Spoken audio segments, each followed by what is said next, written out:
24 officiers supérieurs de la 3e promotion de l'école de guerre de Kinshasa, EGK, ont reçu ce samedi 22 juillet 2023 leur brevet de fin de formation. La cérémonie de fin de formation a été présidée par Jean-Pierre Bemba Gombo, vice-premier ministre, ministre de la Défense nationale, représentant le chef de l'État, commandant suprême des FARDC, Félix Antoine Tshisekedi Tshilombo, empêché dans l'amphithéâtre Maréchal Mobutu Sese Seko du Centre supérieur militaire, avant de déclarer clos l'année académique 2022-2023 et de lancer l'année académique 2023-2024 de l'école de guerre de Kinshasa. Le vice-premier ministre, ministre de la Défense nationale, a appelé ses finalistes à relever le défi de l'insécurité que la RDC est confrontée, notamment contre les M23 et leurs appuis rwandais. Jean-Pierre Bemba a également appelé ses officiers à éviter la honte, le chèque et la parjure et d'aimer l'honneur, la réussite et l'excellence. C'est en effet avec beaucoup d'intérêt que je prends la parole pour d'une part célébrer et sceller la fin de la formation de la 3e promotion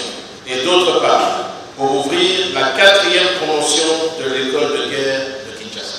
S'il m'était assigné la mission de jauger le degré de résilience, celui du stagiaire de l'école de guerre serait celui qui permettrait, aussitôt après la formation, de relever ce défi. Et retenir qu'un officier est de surcroît un officier breveté de l'école de guerre doit éviter 3 mots: la honte, le parjure et l'échec.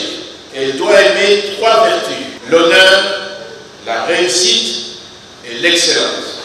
Le lieutenant-général Thio Isongesa Christian a dans son speech rendu un hommage au chef de l'État pour son engagement politique en créant l'école de guerre de Kinshasa afin d'améliorer la formation des militaires, des FARDC et de la sous-région, tout en s'adressant aux lauréats du jour qui ont acquis au cours de leur formation les compétences nécessaires pour planifier les opérations militaires. Dans cette période marquée par l'agression injuste imposée à notre patrie par le Rwanda, je mesure la grandeur de notre travail, car cette agression barbare affecte profondément notre population et entrave.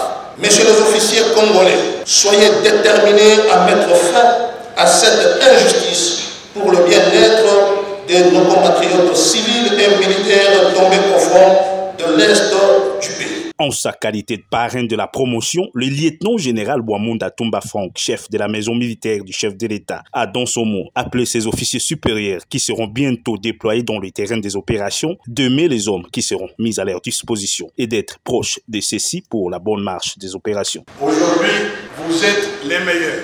Si j'ai une recommandation à vous faire, elle est unique, c'est d'aimer les hommes qui seront mis sous votre commandement. Rien d'autre. Soyez à l'écoute des ordres. Soyez plus proche de vos ordres. Vous serez bientôt au front. Mais au front, vous ne serez pas seul. Vous serez avec vos soldats. Ce sont ces soldats qui vont faire de vous un grand officier. Ne soyez pas des officiers agitateurs, colporteurs de faux bruits, des menteurs, des officiers à probité morale douteuse. Soyez des vrais officiers que vous êtes formés pour gagner la guerre et non pas pour la guerre.